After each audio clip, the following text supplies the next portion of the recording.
Aleluias, louvado seja o nome do Senhor Jesus. Eu vou fazer uma reflexão do livro de Marcos, uma reflexão, todo o histórico do livro de Marcos, da questão de 5 minutos, da maneira mais fácil de entender e mais rápido, para nós entendermos o significado do livro de Marcos, né? Onde o autor é o próprio Marcos, servo do Senhor. O tema que Marcos coloca no livro de Marcos é Jesus, aquele que realiza milagres. Marcos deixa bem claro que Jesus que realiza o milagre. Jesus que ele é o autor dos milagres. Né? Mostra Jesus como servo sofredor. Mostra Jesus como filho de Deus.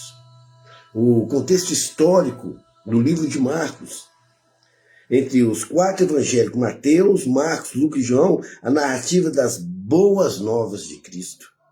Isto é, o Evangelho de Jesus. Marcos é relatado como conciso sobre os princípios do Evangelho de Jesus Cristo, sobre Filho de Deus. Embora o autor não seja identificado no nome do livro, isso acontece em todo o Evangelho. O testemunho unânime da igreja ao longo da história tem sido como João Marcos. Foi o responsável pela sua escrita. É um obreiro da casa de Deus, que estava ali servindo Pedro, apóstolo Paulo, certo? Este homem cresceu em Jerusalém, a casa da sua mãe servia um ponto de encontro dos crentes primitivos, por isso que é muito importante, irmão, nós sempre abrir a porta da nossa casa para receber servos de Deus, para cultuar, para realizar orações, milagres dentro da sua casa, que você se torna a ser um apóstolo, um servo de Deus. Amém? Aí você aprende. O propósito da carta, nos anos 60, do primeiro século, depois de Cristo, o cristão em Roma era tratado cruelmente, perseguido, era tratado, muitos foram torturados, mortos, né? Pelo o imperador romano. Sabe o que chama o imperador? Nero. Nero matou muitos nessa época, muitos. Segundo a tradição dos primeiros líderes da igreja, Pedro e Paulo estavam entre os martírios cristãos. Aí surgiu aquela perseguição de Nero, onde eles se reuniam, né, nas escondidas, onde Marcos, apóstolo Marcos, pôde escrever a carta. Ele pôde relatar tudo que Pedro falava a respeito de Jesus e tudo que Paulo falava a respeito de Jesus. Uma visão panorâmica na carta de Paulo, uma visão panorâmica. Em uma descrição rápida dos acontecimentos, Marcos apresenta Jesus como Filho de Deus, que cumpriu o seu papel, um servo sofredor e o salvador espiritual do mundo. Então, uma visão panorâmica da carta que Jesus é realmente Filho de Deus, um sofredor, né? Uma característica especial na carta de Marcos. 4 características principais. A primeira é um evangelho de ação. Você tem que estar firme, trabalhar na obra de Deus. Estar sempre à disposição. O segundo propósito é um evangelho escrito destinamente para os romanos. Terceiro ponto, é um evangelho que começa brutalmente e se move rapidamente. Então, é dinâmico, é rápido, o nosso evangelho tem que ser rápido. E o quarto característica, é um evangelho de descrição, de imagem vividas, que aconteceu, transmitindo eventos da vida de Jesus, dia a dia. O que aconteceu? Amém, irmãos? Essa é a reflexão do livro de Marcos. Nós precisamos, irmãos, sim, praticar o evangelho, a obra de Deus, No capítulo 1 fala a respeito de João Batista, né? No capítulo 2 do livro de Marcos, fala a respeito do batismo e da tentação de Cristo no deserto. O livro de Marcos fala a respeito da vocação dos primeiros apóstolos. Nós vamos aprender como nós podemos começar a trabalhar no Evangelho de Jesus, certo? A cura do endemoniado de Cafarnaum, tudo no versículo 1. No versículo 2, o paralítico de Cafarnaum, milagre do paralítico. A vocação de Levi, servo do Senhor.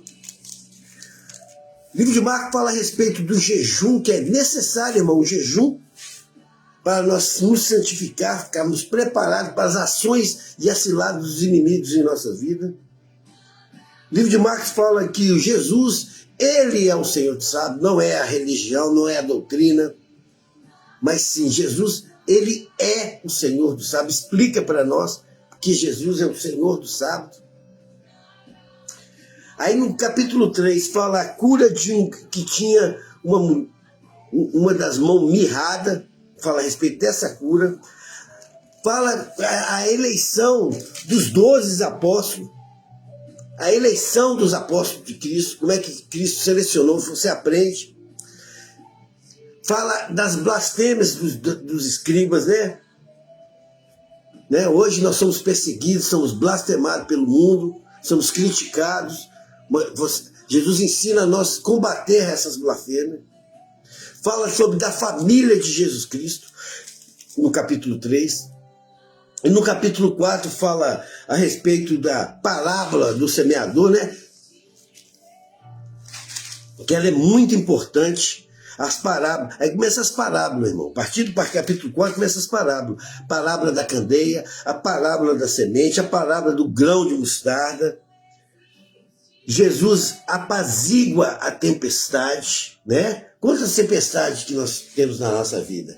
O único que pode apaziguar a nossa tempestade é Jesus. Nós aprendemos como Jesus apazigua a nossa tempestade. O demoniado gadareno, quantos endemoniados, irmãos, estão nesse mundo, igualzinho o gadareno, necessitando da libertação espiritual, como esse gadareno foi libertado completamente, assim diz a palavra. A filha de Jairo, a mulher que tinha um fluxo de sangue muito importante, são milagres de Jesus no livro de Marcos. No versículo 6, Jesus retira-se de Nazaré, ele sai de Nazaré para continuar pregando o evangelho, para ensinando o reino de Deus. No capítulo 6 vem a morte de João Batista. Tudo que João foi apresentado nas escrituras. Capítulo 6 fala a respeito da sua morte. Você aprende a morte. O que aconteceu com João Batista? Capítulo 7 vem a tradição dos anciãos, né? Fala da mulher da candeia, a cura de um surdo e um gago de Decápolis, a segunda multiplicação do pão, capítulo 8, o fermento dos fariseus, do capítulo 8, tudo se aprende, irmão, na palavra de Deus. A cura de um cego em Betsaida, Jesus cura um cego, a confissão de Pedro para Jesus. Cada um deles leva a sua própria cruz. Nós aprendemos a levarmos a nossa própria cruz. No versículo 9, fala da transfiguração de Jesus. Fala a respeito de um jovem lunático que Jesus se aproximou aos discípulos. Jesus ensina no capítulo 9, o maior do reino do céu. Olha o que fala no versículo 31. E porque ensinava aos seus discípulos e dizia: o filho do homem será entregue nas mãos dos homens, matarão, serão mortos e ressuscitará no terceiro dia. Jesus já estava ensinando, explicando o que seria as coisas futuras que vão acontecer.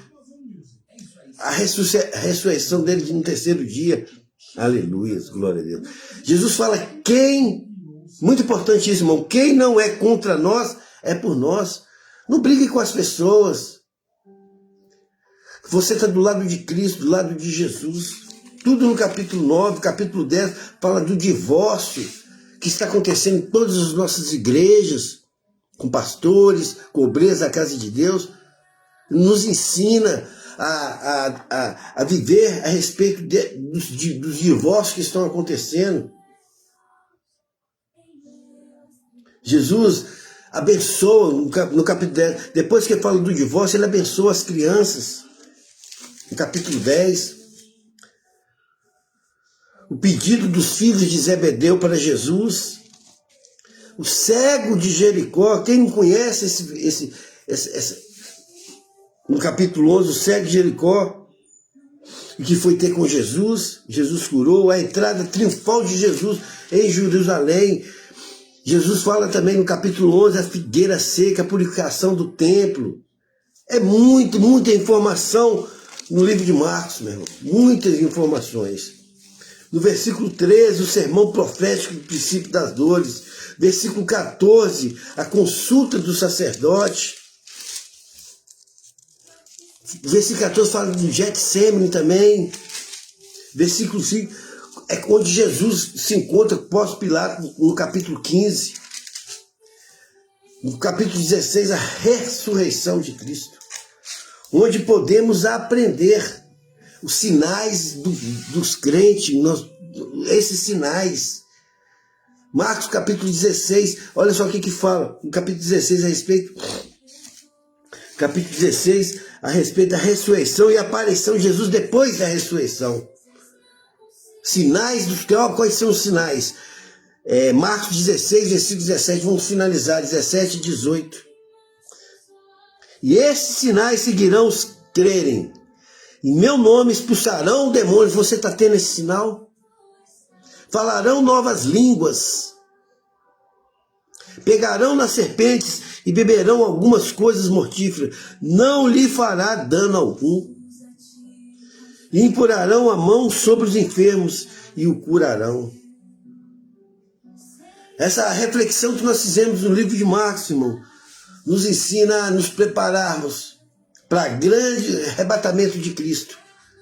Jesus vai vir buscar e resgatar a tua igreja. Vai ter a separação entre o céu e o inferno, o Hades, o enxofre. E no Marcos 16, capítulo 20, para encerrarmos o livro, eu vou deixar essa palavra para você, que é a voz de Deus.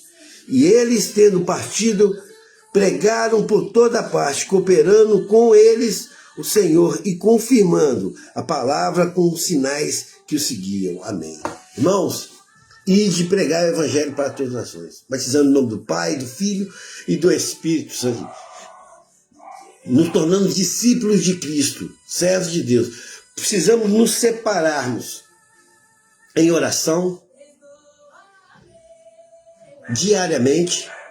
Precisamos separar-nos em santificação diariamente, santificarmos e nos prepararmos com a palavra de Deus. Esta palavra, a Bíblia Sagrada. Essa é a reflexão do livro de Marcos, esse dia maravilhoso que eu procuro. Vá à escola bíblica dominical, vá à igreja, procure uma igreja para você estar servindo a obra de Deus. Não sirva sozinho. Não sai pelo mundo se aventurando sozinho, sem preparação bíblica, sem preparação espiritual, sem santificação. Prepare em jejum, prepare em oração, prepare em santificação. Esta é a palavra em nome. Receba essa palavra em nome de Jesus. Tenha um domingo maravilhoso em nome de Jesus. Amém.